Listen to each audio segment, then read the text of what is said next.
الحمد لله نحمده ونستعينه ونستغفره ونؤمن به ونتوكل عليه ونعوذ بالله من شرور أنفسنا ومن سيئات أعمالنا من يهده الله فلا مضل له ومن يضلله فلا هادي له ونشهد أن لا إله إلا الله وحده لا شريك له ونشهد أن سيدنا ونبينا وشفيعنا وحبيبنا وسندنا ومولانا محمدا عبده ورسوله وصلى الله تعالى على خير خلقه محمد وعلى آله وأصحابه أجمعين أما بعد فأعوذ بالله من الشيطان الرجيم بسم الله الرحمن الرحيم الله يجتبي إليه من يشاء ويهدي إليه من ينيب وقال تعالى وأنيبوا إلى الله وقال تعالى وخر راكعا وأناب وقال تعالى ربنا توكلت علينا سبحان ربك رب العزة عما يصفون وسلام على المرسلين والحمد لله رب العالمين اللهم صل على سيدنا محمد وعلى آل سيدنا محمد وبارك وسلم اللهم صل على سيدنا محمد وعلى آل سيدنا محمد وبارك وسلم اللهم صل على سيدنا محمد وعلى آل سيدنا محمد وبارك وسلم میرا دل میں چل رہا ہے تیری یاد میں الہی میرا دل میں چل رہا ہے تیری یاد میں الہی تیرے نام نے تو دل میں ایک آگ ہے لگائی تیرا در تو تیرا در ہے تیرے در کے ایک گدا نے دنیا دوں کی عظمت میرے دل سے ہے مٹائی دنیا دوں کی عظمت میرے دل سے ہے مٹائی میں تیری نوازشوں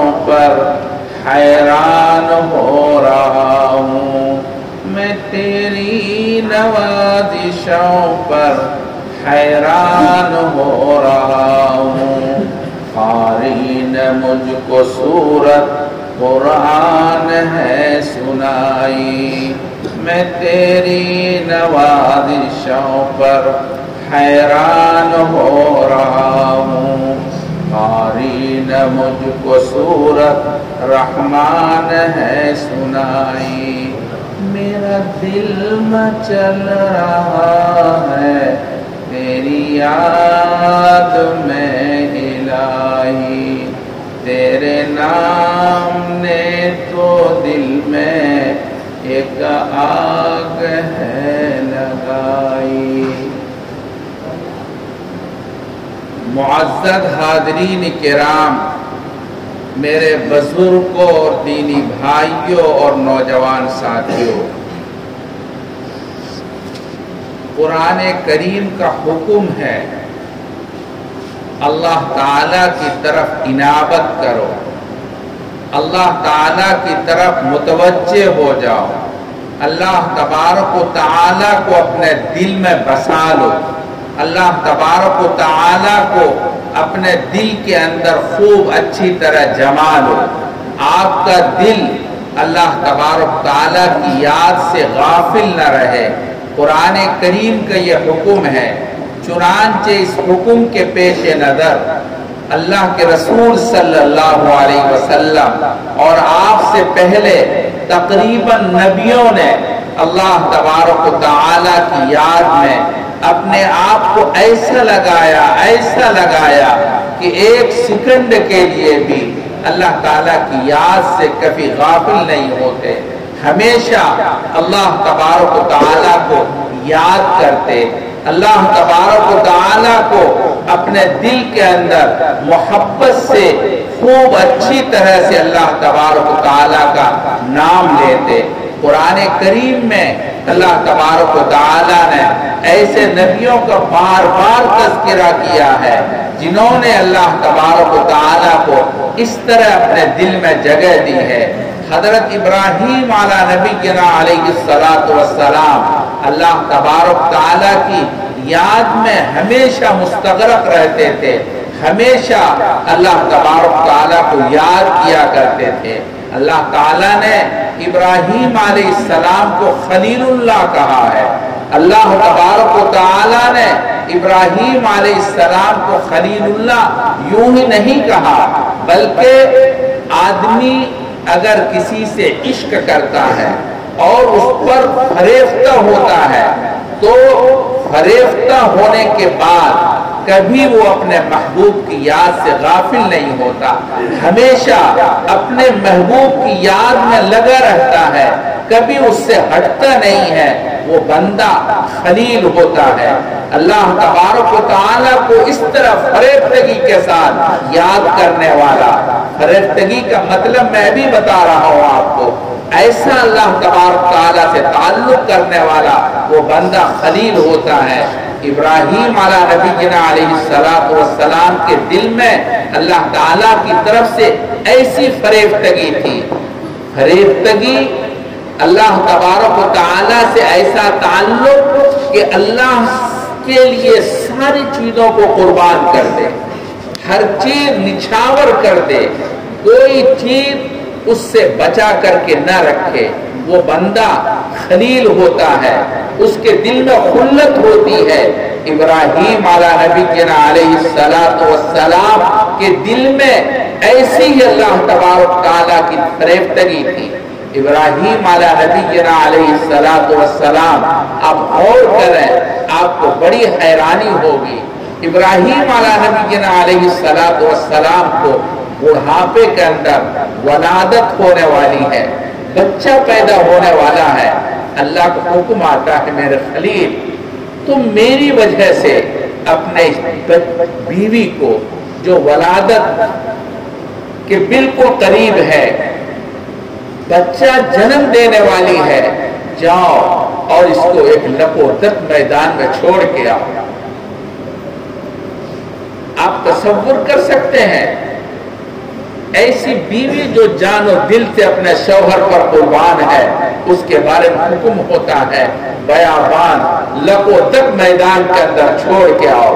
ابراہیم علیہ السلام اپنی بیوی کو ساتھ لیتے ہیں اور لے جانے کے بعد مکے کے لپودت میں قرآن کریم میں ہے وادی غیر ذی زرع، اسی کا ترجمہ میں نے کہ ایسا بیابان جہاں نہ ہریالی ہے، نہ کسی قسم کی وہاں سبزہ ہے، نہ درخت ہے، خالی پہاڑی ہے اور ہر طرف سنگریزے ہیں، پہاڑ ہے، پتھر ہے، کوئی چیز نہیں ہے۔ ایسے میدان میں اللہ کا حکم ہوتا ہے میرے دوست خلیل جاؤ میرا حکم مانو، اپنی اور اپنی بیوی کو جا کے وہاں پہ چھوڑ کے آؤ۔ اللہ تبارک تعالیٰ کے حکم سے جاتے ہیں اور جا کر کے وہاں چھوڑ کر پلٹ جاتے ہیں۔ ان کی بیوی آواز دیتی ہے مجھے کس کے بھروسے پر چھوڑ کے جا رہے ہو؟ یہاں تو کوئی انسان نہیں ہے، نہ انسان ذات ہے، نہ کوئی بچہ ہے، نہ بچی ہے، مجھے کس کے بھروسے پر چھوڑ کے جا رہے ہو؟ ابراہیم علیہ السلام کوئی جواب نہیں دے، کوئی جواب نہیں دیتے. 3 مرتبہ پکارا, جب کوئی جواب نہ ملا ان کی بیوی کہتی ہے کیا آپ کے رب کا حکم ہے, آپ کے اللہ کا حکم ہے؟ حضرت ابراہیم علیہ السلام سر ہلاتے ہیں, کہتے پھر جائیے, اگر رب کا حکم ہے, وہ رب ساری دنیا کا مالک ہے, ساری چیزوں کا مالک ہے, وہ تو رب ہے, وہ ساری چیزوں کی پرورش کرتا ہے, وہ انتظام کرتا ہے. رب کا مطلب یہی ہے وہ ساری چیزوں کا نظم کرے اور ساری چیزوں کا انتظام کرے. اللہ تبارک و تعالی نے کہا میں آپ کے رب کا حکم ہے, اگر آپ کے رب کا حکم ہے اب جائیے, وہی میرا کفیل ہے, وہی ریکھ دیکھ کرنے والا ہے, وہی ہمارا محافظ ہے. ابراہیم علیہ السلام پلٹ جاتے ہیں, چلے جاتے ہیں اور پلٹ کے نہیں دیکھتے. بچہ وجود میں آ جاتا ہے, وہاں نہ کوئی کھانے کی چیز ہے, نہ وہاں پانی ہے. حضرت ہاجرہ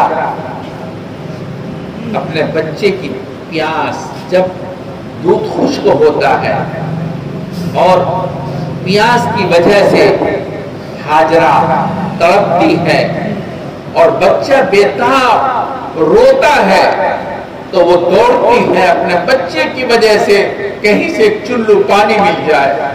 وہ کبھی دوڑ کر صفا پر جاتی ہے, کبھی دوڑ کر مروہ پر جاتی ہے. دوڑتے دوڑتے وہ پریشان ہوتی ہے, پہاڑی پر چڑھ کر دیکھتی ہے کہیں کوئی انسان نظر آ جائے جو ہماری مدد کرے. اللہ تبارک و تعالی نے اس کے دوڑنے کو پیار سے دیکھا, ایک خلیل کی قربانی کو دیکھا, اللہ سے ایسے تعلق رکھنے والے بندے کو دیکھا. اور اللہ تبارک و تعالی بڑی قدرت کا مالک ہے, وہ اللہ سے اپنے آپ کو مربوط کر کے دیکھے اللہ کیسی توجہ دیتا ہے.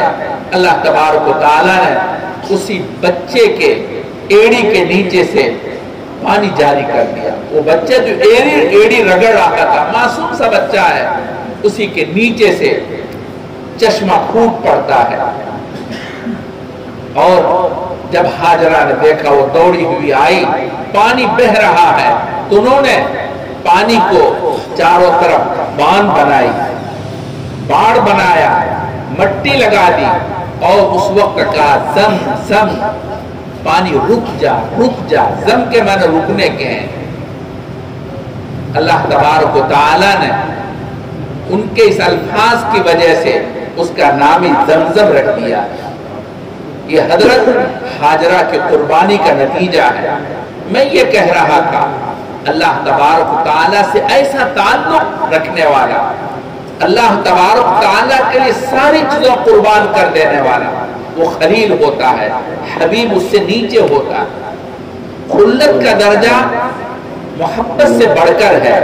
ابراہیم علی نبینا علیہ السلام اللہ تبارک و تعالی کے لیے ایسی قربانیاں پیش کرتے ہیں, اور اس طرح اللہ تعالی کے لیے فریفتگی کا اظہار کرتے. ایک ہی واقعہ نہیں ہے. اس کے بعد بچہ بڑا ہوتا ہے, اللہ کی طرف سے حکم آتا ہے کہ آپ اس کو اللہ کی راہ میں قربان کر دو. آپ کی اولاد ایک اولاد, اور اس کے لیے حکم یہ ہے اللہ کی راہ میں قربان کر دیا جائے. چنانچہ حضرت ابراہیم علیہ السلام نے اپنے لخت جگر کو اللہ تبارک و تعالی کے لیے قربان کرنے کا پروگرام بنایا, اور جا کر کے مکے کے اندر اس بچے کو قربان کرنا چاہا. شیطانوں نے بہت بہکایا اور روکنے کی پوری کوشش کی, پوری طاقت لگا دی, مگر اللہ تبارک و تعالی کا جب فضل ہوتا ہے, انعام ہوتا ہے, کرم ہوتا ہے, تو پھر اس کو کون روک سکتا ہے. چنانچہ ابراہیم علی نبینا علیہ السلام تو اللہ کے خلیل ہیں, ان کو روکنا بھی آسان نہیں ہے. جب روکنے کی کوشش کی, حضرت ابراہیم علیہ السلام نے ان کو پتھر سے مارا اور کہا مردود یہاں سے بھاگ جا, تو میرے خلیل کی خلت میں رکاوٹ ڈالنا چاہتا ہے, یہاں سے بھاگ جا. پھر دوسری مرتبہ پھر روکنے کی کوشش کی، پھر پتھر مارا، تیسری مرتبہ روکنے کی کوشش کی، پھر پتھر مارا۔ اللہ تبارک تعالیٰ کو یہ بہت پسند آیا، ایسا پسند آیا، ایسا پسند آیا، قیامت تک کے لیے لوگوں کے لیے اس کو ضروری قرار دیا گیا ہے، جس کو ہم رمی جمار کہتے ہیں، حجاج رمی جمار کرتے ہیں۔ اللہ تبارک و تعالیٰ نے حضرت ابراہیم علیہ السلام کو اس طرح سے اپنی قربت سے نوازا، خلت سے نوازا۔ ایسا خلیل، ایسا تعلق رکھنے والا قرآن کریم میں ذکر ہے۔ ابراہیم علیہ السلام کہتے ہیں ان ابراہیم لحلیم اوّاہ منیب۔ حضرت ابراہیم علیہ السلام ایسا اللہ سے تعلق رکھنے والے اور اس طرح سے اللہ سے محبت کرنے والے، اللہ تعالیٰ کی طرف رجوع کرنے والے، قرآن کریم یہ کہہ رہا ہے حضرت ابراہیم علیہ السلام بہت زیادہ بردبار تھے اور اللہ کے سامنے تڑپنے والے اور رونے والے اور اللہ تعالیٰ کی طرف انابت کرنے والے تھے۔ ان ابراہیم لحلیم اوّاہ منیب۔ حضرت ابراہیم علیہ السلام اللہ تبارک و تعالیٰ سے ایسا تعلق رکھنے والے تھے۔ دوسری جگہ ابراہیم علیہ السلام نے اللہ تبارک تعالیٰ سے یہ دعا بھی کی ہے، ربنا، آگے دعا کی ہے وَإِلَيْكَ أَنَبْنَا، اے اللہ میں آپ کی طرف رجوع کرنا چاہتا ہوں، آپ مجھے اپنی طرف رجوع ہونے کی توفیق دے دیجئے۔ یعنی انابت کا مطلب یہ ہے آپ کے دل میں ایسا اللہ تبارک و تعالیٰ بس جائے، اس طرح سے آپ کو اللہ سے تعلق ہو جائے، رب سے ایسا تعلق ہو جائے، ہر وقت آپ کے دل کے اندر وہ رب رہے، ہمیشہ آپ کا دل اللہ تعالیٰ کی یاد میں مستغرق رہے، آپ کے دل کے اندر اللہ تبارک تعالیٰ رہے، کبھی آپ کا دل اپنے رب کی یاد سے غافل نہ رہے۔ یہ مطلب ہے اللہ تبارک تعالیٰ سے انابت کا۔ چنانچہ مشائخ کہتے ایک ہمارے یہاں ایک طریقہ ہے اور ایک معمول ہے وقوف قلبی۔ وقوف قلبی کا مطلب یہی ہوتا ہے ہر وقت آپ کے دل میں اللہ اللہ رہے، آپ کا ہاتھ، آپ کے ہاتھ پیر کام کاج میں رہے اور آپ کے دل میں اللہ تعالیٰ رہے، آپ کے دل اللہ کی یادوں سے غافل نہ رہے، دست بکار، دل بیار، ہاتھ کام کاج میں ہو اور آپ کا دل اپنے رب کے، اپنے یار کی یاد میں، یعنی اللہ تعالیٰ کے یاد میں ہو۔ میں بتا رہا تھا انابت کا مطلب یہ ہے ہر وقت آپ کے دل میں اللہ اللہ رہے، اللہ تبارک و تعالیٰ آپ کے دل میں بسا رہے۔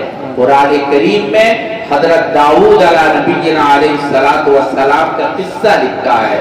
حضرت داؤد علیہ السلام کی حکومت پوری کائنات پر تھی۔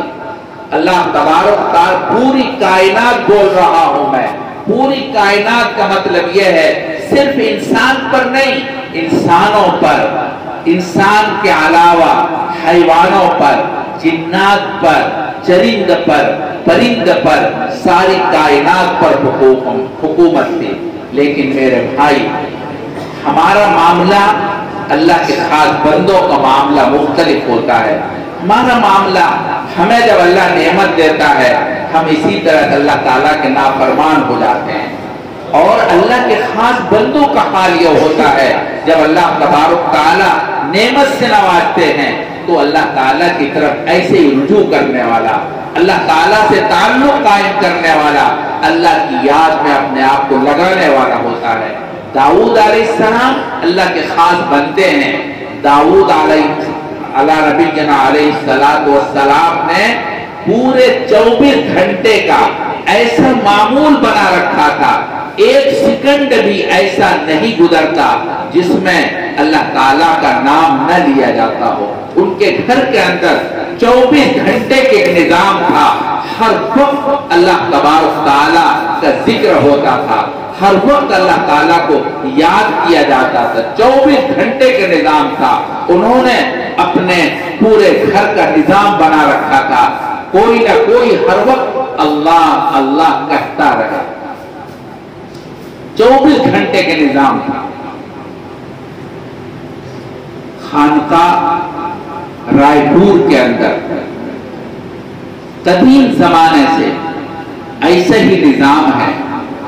24 گھنٹہ اللہ اللہ اللہ اللہ کہا جاتا ہے. کوئی وقت ایسا نہیں ہے جس وقت کوئی وہاں اللہ کا ذکر کرنے والا نہ ہو. 24 گھنٹہ کوئی نہ کوئی اللہ اللہ کہنے والا موجود ہوتا ہے. حضرت داؤد علیہ نبی علیہ السلام کے گھر کے اندر ایسا ہی تھا. قرآن کریم نے لکھا ہے وَخَرَّ رَاكِعًا وَأَنَابَ، یعنی اللہ کو یاد کرنے والے بھی تھے لیکن اس کے باوجود کہتے ہیں اناب، یعنی ہر وقت ان کا دل اللہ تعالیٰ کی یاد میں مستغرق رہتا تھا. ان کے دل کے اندر اللہ تبارک تعالیٰ ایسا بسا ہوا تھا ایک سیکنڈ بھی کبھی غفلت نہیں ہوتی. اور داؤد علیہ السلام کو اس کے اوپر اللہ تعالیٰ کے شکریہ کے ساتھ ایک ناز بھی تھا کہ میں ہر وقت اللہ تعالیٰ کو یاد کے لیے صورت اپنائے ہوا ہوں. یعنی میرے گھر کے اندر ہر وقت اللہ کی یاد ہوتی ہے، اللہ کا ذکر ہوتا ہے. ہونا بھی چاہیے. ایک آدمی کو اگر اللہ ایسا توفیق دے دے تو اللہ تبارک و تعالیٰ کو کرم ہے، اللہ کی مہربانی ہے، اللہ کا فضل ہے. اللہ تعالیٰ نے ایسی توفیق مرحمت فرمائی ہے. مگر اللہ تبارک و تعالیٰ کہتے میرے بندے اگر تمہیں ایسی نعمت مل گئی ہے، تم اللہ کو یاد کر رہے ہو، اللہ تبارک تعالیٰ کے یاد کے لیے کہیں مجلس میں آتے ہو، یہ سمجھو اللہ تعالیٰ کا فضل ہے، اللہ کے احسان ہے، اللہ کرم ہے. آپ کو اللہ تعالیٰ نے یہ توفیق مرحمت فرمائی ہے. ورنہ ہم جیسے کتنے بندے ہیں جو اللہ کو بھولے بیٹھے ہیں، خالی ہیں، مگر اس کو ایسی مجلس میں شرکت کی توفیق بھی نہیں ملتی. یہ اللہ کا فضل ہے. حضرت داؤد علیہ السلام اللہ تبارک و تعالیٰ کے یاد کے لیے جو نظام بنائے ہوئے تھے ان کو ایک قسم کا اس پر ایک ناز تھا کہ میں نے ایسا نظام بنا رکھا ہے. مگر دوستو ایک دن ایسا ہوا انہوں نے نظام اس طرح بنایا تھا جو مشکل وقت تھا اس میں اپنے آپ کو لگایا.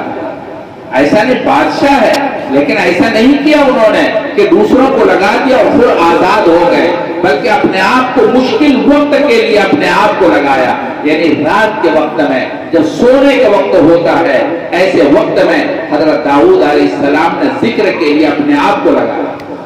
رات کے وقت میں اللہ کو یاد کر رہے ہیں، بہت مستی سے یاد کر رہے ہیں اور محبت سے یاد کر رہے ہیں اور اللہ تبارک تعالیٰ کو اس طرح یاد کر رہے ہیں جیسے ایک نبی کو یاد کرنا، ساری چیزوں کو بھول کر اللہ کی یاد مستغرق ہے. اللہ اللہ اللہ اللہ، اس طرح تنہائی میں بیٹھ کر کے مستیوں میں اللہ کو سامنے دیکھ رہے ہیں اور اللہ کو یاد کر رہے ہیں. اچانک رات کی تنہائیوں میں، رات آپ ایسا سمجھیے کہ رات کے 2 بج رہے ہو، جب ساری دنیا سو رہی ہوتی ہے، اس وقت اچانک اس کے گھر کمرے کے اندر، محل شاہی محل اور کمرے کے اندر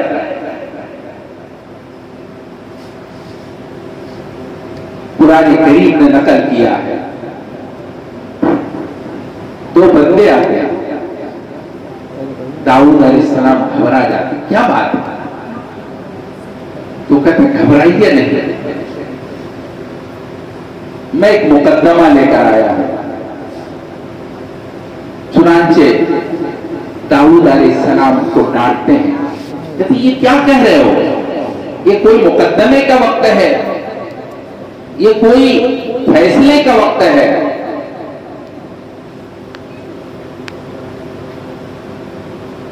اصل اللہ تبارک و تعالی متنبہ کرنا چاہتے ہیں کہ داؤد یہ تیرا کمال نہیں، یہ میرا کرم ہے، میری مہربانی ہے کہ میں نے تجھے اپنے یاد کے لیے منتخب کیا. تیرا فضل نہیں ہے. تمہیں ناز تھا نا، کوئی وقت اللہ کی یاد سے خالی نہیں ہے. دیکھو یہ خالی ہو گیا. اس لیے میرے بھائی مجھے کہنا یہ ہے، اگر اللہ تعالیٰ نے ہمیں توفیق مرحمت فرمائی ہے، مجلس میں آنے کی توفیق مرحمت فرمائی، اللہ اللہ کہنے کی توفیق مرحمت فرمائی، رب نے آپ کو اپنایا ہے، اپنا بندہ بنایا ہے، تو آپ کو اللہ کا شکر گزار بندہ بننا چاہیے، اور اس کا شکر یہ ہے کہ مزید اپنے آپ کو آئندہ ہر مجلس کے لیے تیار رکھیں، اور اپنے ساتھیوں کو بھی کہیں کہ بھئی مجلس میں چلو، رب کے لیے چلو، رب کی مجلس میں چلو، اس لیے اس کا نام بھی ربانی مجلس ہے، یعنی رب والی مجلس۔ ربانی مجلس کا مطلب ہے رب والی مجلس، اور ہمیں رب کو یاد کرنا ہی چاہیے، اس لیے کہ رب وہی ہوتا ہے جو ہماری ساری ضرورتوں کی تکفیر کرتا ہے، تکفل کرتا ہے، ہمیں عطا کرتا ہے۔ ایسے رب کو، ایسے بندے کو بھولنا نہیں چاہیے۔ میں تو اصل یہ کہہ رہا تھا، انابت کا مطلب یہ ہے کہ آپ کے دل میں ہر وقت اللہ ہو، ہر وقت اللہ ہو۔ اللہ تبارک تعالیٰ صرف اس وجہ سے نہیں اللہ، بلکہ اللہ تعالیٰ تمام صفات کے ساتھ آپ کے دل میں بچ جائے، وہ ایسا ہے، ایسا ہے، ایسا ہے، ایسا ہے، ساری صفات کے ساتھ آپ کے دل میں آ جائے، یہی وقوف قلبی کا مطلب ہے، یہی انابت کا مطلب ہے۔ جب کسی کو کسی سے محبت ہوتی ہے، تعلق ہوتا ہے، پیار ہوتا ہے، ان کے پیار کی وجہ سے، محبت کی وجہ سے اس کی ساری چیزیں یاد آتی ہے، اور خوب یاد آتی ہے، کسی کام میں رہتا ہے مگر اس کا دل وہی رہتا ہے، وہ تو ایسا ہے، وہ ایسا ہے، اس طرح سے وہ محبوب کے دل میں بسا رہتا ہے، کبھی اس کا دل محبوب کی یاد سے غافل نہیں ہوتا، ہر وقت اس کے دل کے اندر وہ محبوب ہوتا ہے۔ اللہ تبارک و تعالی ایسے ہی محبوب ہے، اس کو ہر وقت یاد کرنا چاہیے۔ میں بار بار کہا کرتا ہوں، مجھ سے متعلق ایک بوڑھی خاتون ہے، وہ عجیب اللہ نے ان کو توفیق مرحمت فرمائی ہے، وہ نماز پڑھتی ہے، گھنٹوں نماز پڑھتی ہے، لوگوں میں چرچا ہے۔ میں نے اس سے پوچھا، لوگوں نے مجھے بتایا کہ اس طرح وہ خاتون نماز پڑھتی ہے۔ میں نے پوچھا کہ کیا بات ہے، کیا نماز میں پڑھتی ہو؟ وہ کہتی ہیں میں مصلی پر کھڑی ہوتی ہوں، نماز شروع کرتی ہوں، میں الحمدللہ پڑھنا شروع کرتی ہوں، الحمدللہ رب العالمین، تو میرے سامنے ایسا لگتا ہے میرا رب میرے سامنے ہے، وہ رب ہے جو میری ساری ضرورتیں پوری کرتا ہے، مصیبتوں سے بچاتا ہے۔ ان فضاؤں میں ہزاروں کیڑے مکوڑے ہیں، میں چلتی ہوں مگر کبھی میرے آنکھوں میں کیڑا نہیں گھستا۔ کون بچاتا ہے، کون میری حفاظت کرتا ہے؟ وہی تو میرا رب ہے، وہی تو مجھے بچاتا ہے، مصیبتوں سے بچاتا ہے، پریشانیوں سے بچاتا ہے، موافق چیزیں عطا کرتا ہے، روزی دیتا ہے، صحت دیتا ہے۔ جب یہ سب میرے دل میں خیالات آنے لگتے ہیں، میرا رب سمجھ میں آتا ہے کتنا مہربان ہے، کتنا کریم ہے، کیسا فضل کرنے والا ہے۔ رات میں ہم سوتے ہیں اور سوتے ہوئے ہمارے کانوں کے سوراخ میں کیڑے نہیں گھستے، اگر ایک کیڑا زہریلا کیڑا گھس جائے کان کے پردے کو برباد کر دے گا، ہم بہرے ہو جائیں گے، ناک سے گھس جائے ہم مر جائیں گے۔ کبھی ایسا نہیں ہوتا، ہم سوتے ہوئے ہوتے ہیں۔ میرے بھائیوں، وہ بندی کہتی ہے مجھے سمجھ نہ آتا مجھے کون بچاتا ہے، میری کون حفاظت کرتا ہے؟ وہی تو میرا رب ہے۔ کہتے اس طرح میں نماز پڑھتی ہوں، رب پر میری زبان پر رب العالمین آتا ہے، یہ سارا منظر میرے سامنے گھومنے لگتا ہے، اور میں اس طرح اپنے رب کی یاد میں کھو جاتی ہوں، ایسا کھوتی ہوں، ایسا کھوتی ہوں، مجھے پتہ بھی نہیں چلتا کتنا وقت گزر گیا ہے، مجھے سمجھ نہ آتا ہے وہ رحمان ہے، وہ مہربان ہے، رحیم ہے، مالک یوم الدین ہے، ساری چیزوں کا مالک ہے، صحت کا بھی مالک ہے، روزی کا بھی مالک ہے، بیماری کا بھی مالک ہے، تمام پریشانیوں کا مالک ہے۔ اگر وہ رب چاہے تو کون چکے، رب چاہے کون چکے، اگر رب چاہے میرے بھائیوں رب کو راضی کر لو، اللہ تبارک و تعالی آپ کو تمام مصیبتوں سے وہ رب بچا لے گا۔ فرماتے ہیں حضرت سعد بن ابی وقاص رضی اللہ تعالیٰ عنہ مرض الموت کے اندر ہیں، حضرت عثمان رضی اللہ تعالی عنہ خلیفہ وقت ہیں، ان کی عیادت کے لیے جاتے ہیں، پوچھتے ہیں کہ آپ کو کس چیز نے بیمار بن دیا، کس نے تمہیں بیمار بنا دیا، کیا میں ڈاکٹر بلا لاؤں، طبیب کو بلا لاؤں؟ سعد بن ابی وقاص کہتے ہیں مجھے طبیب ہی نے بیمار بنایا، امرضنی طبیب، ڈاکٹر ہی نے مجھے بیمار بنایا ہے۔ مطلب کہنے کہ یہ ہے سب سے بڑا ڈاکٹر کون ہے؟ رب ہے، اللہ تعالیٰ ہے، سب سے بڑا ڈاکٹر ہے۔ دوستوں، اس سے بڑھ کر کوئی ڈاکٹر نہیں۔ ہم دنیا کے ڈاکٹروں کے چکر میں بھاگتے ہیں مگر اصل ڈاکٹر کو بھول جاتے ہیں۔ اصل تو ہمارا ڈاکٹر اللہ تعالیٰ ہے۔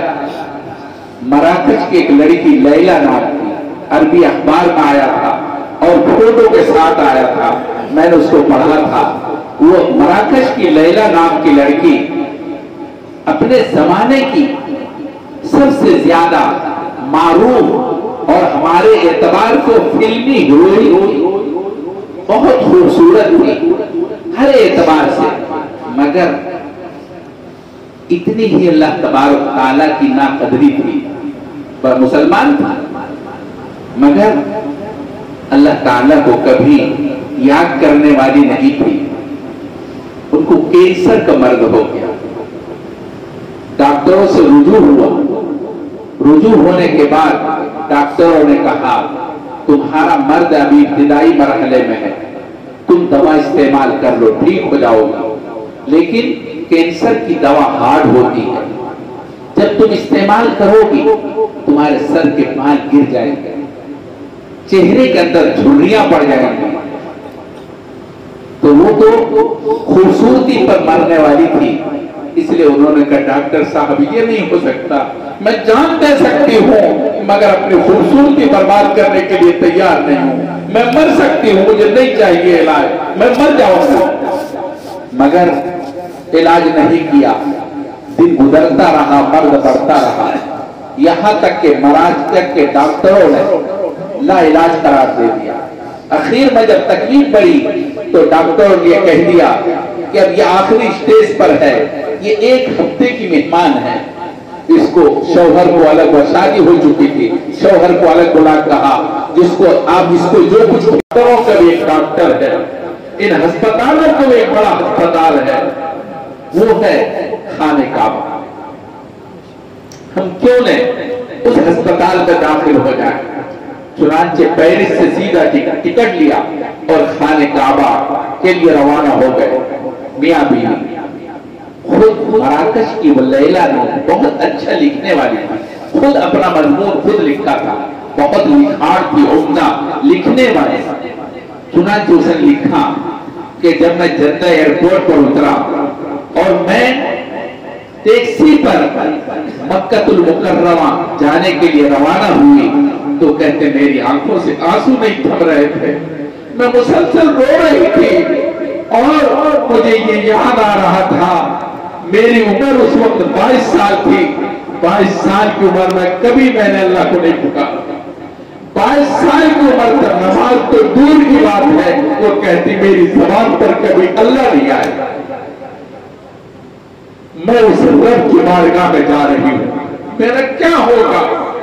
جس بندی نے 22 سال کی عمر تک ایک مرتبہ اپنی زبان سے اپنے رب کو نہیں پکارا، آج اس رب کی بارگاہ میں جا رہی ہے۔ وہ کہتی تھی مجھ اس تصور سے میرے رونگٹے کھڑے ہو رہے تھے اور میری آنکھوں سے آنسو نہیں تھمتے تھے۔ میں مکہ گئی، جانے کے بعد ہوٹل میں سامان رکھا اور فوراً دونوں میاں بیوی عمرے کے لیے مسجد حرام پہنچے، خانہ کعبہ پہنچے۔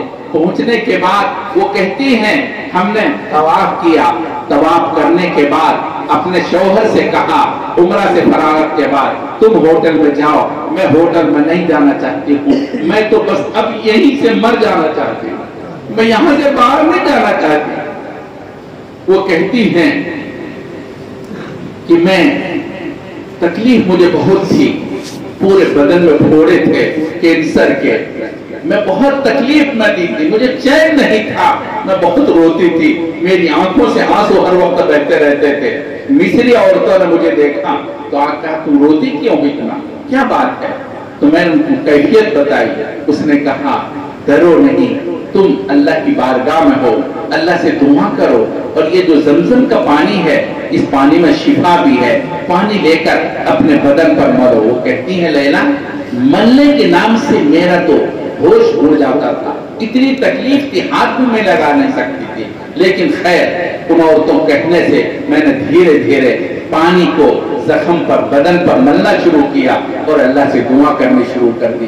چنانچہ کہتے ہیں میں اللہ سے دعا یہی کرتی تھی، اے میرے اللہ میں بہت گنہگار بنتی ہوں، بہت گناہ کرنے والی، مگر اے رب تو کریم ہے، تو بہت کریم ہے، تو ایسے پر رحم کرتا ہے، کرم کرتا ہے. وہ کہتی ہیں کہ میں تو وہاں سے نکلی ہی نہیں، میں زمزم پیتی تھی اور کچھ ہوا تو کھجور کھا لیتی تھی، بس اسی طرح سے میرا وقت گزر رہا تھا. اللہ تبارک تعالیٰ فضل یہ ہوا، ایک ہفتے کے بعد میری تکلیف ختم ہونی شروع ہو گئی، اور 12 دن کے بعد کہتے مکمل تکلیف ختم ہو گئی. میں نے اپنے تنہائی میں جا کے کپڑا اٹھا کے دیکھا، میرے جسم سے پورے پھوڑے اور زخم غائب ہو چکے تھے. میں نے اپنے شوہر سے کہا میں تو ٹھیک ہو گئی، اور اللہ نے کرم کر دیا. وہ شوہر کہنے لگی تو پاگل ہے، تجھے پتا ہے پیرس کے ڈاکٹروں نے یہ کہا تھا تو 1 ہفتے کی مہمان ہے، تو کہنے میں ٹھیک ہو گئی. کہ دیکھو میرا بدن دیکھو، میں ٹھیک ہو گئی. چنانچہ پھر وہ واپس پیرس لوٹ کر کے اسی ڈاکٹر کو جا کر چیک اپ کرایا، جس ڈاکٹر نے، سب سے بڑا ڈاکٹر جس نے یہ کہا تھا اب صرف 1 ہفتے کی مہمان ہے، اس ڈاکٹر نے دیکھا، چیک اپ کیا، چیک اپ کرنے میں رپورٹ نارمل آئی تو ڈاکٹر نے یہ کہا تو وہ لڑکی نہیں. پھر انہوں نے اپنی رپورٹ دکھائی اور پوچھا کیسے ہوا یہ، تو بتا ایسا. تو انہوں نے کہا وہ تو یہودی ڈاکٹر تھا، اس نے کہا اگر ایسا ہے یہ حیرت انگیز واقعہ ہے، یہ سمجھ سے باہر کی چیز ہے.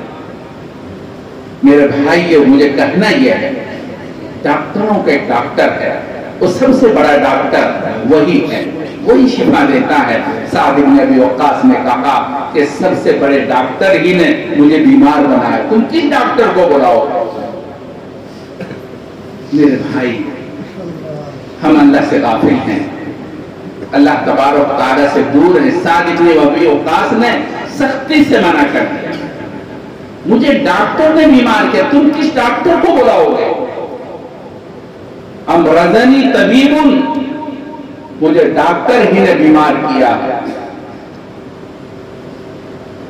وہ مولا، وہ رب جب ہمیں شفا دینا چاہے گا، بیماری کو ختم کرنا چاہے گا، وہ جب چاہے کر دے گا، اس کو کون روکنے والا ہے؟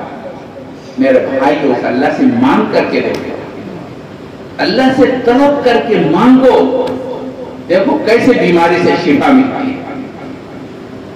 کبھی ایسا آپ نے مانگا نہیں، مانگ کر کے دیکھو. ایسے ہی اللہ تعالیٰ کو ہر وقت اللہ تعالیٰ کو یاد کرو، یہی انابت کا مطلب ہے.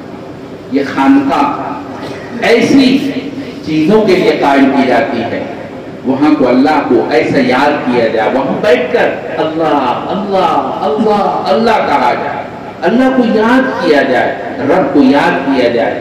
جب رب کو پکارا جاتا ہے، آپ نے بارہا سنا ہوگا، فضائل اعمال آپ سنتے رہتے ہیں، اس میں اللہ تبارک و تعالی ایسی مجلس کو، ایسے لوگوں کو جب وہاں اللہ اللہ کرتے ہوئے ہوتے ہیں، فرشتوں کو تو کیا کہہ رہے تھے؟ کہہ رہے تھے اللہ کو یاد کر رہے تھے. کہا کیوں یاد کر رہے تھے؟ کیا وہ کچھ چاہتے ہیں؟ کہتے ہاں چاہتے ہیں، جنت چاہتے ہیں. کہ جنت دیکھی ہے؟ کہ نہیں دیکھی. کہ دیکھتے تو پھر کرتے، پھر اور مانگتے. کہ جاؤ میں نے سب کو جنت عطا کر دیا. مغفرت چاہتے، سب کو میں نے معاف کر دیا. پھر فرشتے ہی کہتے ہیں اللہ ایک بندہ تو وہاں رب کہنے کے لیے نہیں آیا تھا، اللہ اللہ کہنے کے لیے نہیں آیا تھا، وہ تو اپنی ضرورت سے آیا تھا، کسی خاص مقصد کے لیے آیا تھا. تو اللہ تعالیٰ کہتے ہیں لا یشقى جلیسہ، یہ ایسی مجلس ہے اس کے ساتھ بیٹھنے والا محروم نہیں. جو بھی آ جائے گا اللہ تعالیٰ اس کو معاف فرما دیں گے. میرے بھائی میں عرض یہ کر رہا تھا